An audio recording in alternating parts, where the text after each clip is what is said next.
नमस्कार मंडळी. छत्रपती संभाजीनगर इथली शेती म्हणजे महाराष्ट्राच्या कृषी संपन्नतेचं हृदय.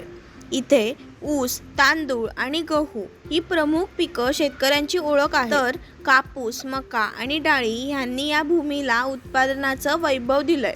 अलीकडेच बटाट्याची लागवड झपाट्याने वाढली आहे आणि काही गावं तर बटाट्याची राजधानीच बनतात. याशिवाय शेंगदाणे, सूर्यफूल, सोयाबीन यासारख्या तेलबिया आणि तूर, मूग, हरभरा या डाळी या मातीचा अभिमान आहेत. ज्वारी, बाजरी आणि विविध भाज्या मिळून या प्रदेशाचं कृषी चित्र अजूनच रंगतंय. छत्रपती संभाजीनगर इथली जमीन सुपीक, शेतकरी खंबीर आणि पिकं समृद्ध. आणि अशा माहितीसाठी फक्त मिनिटभरला नक्की सबस्क्राईब करा.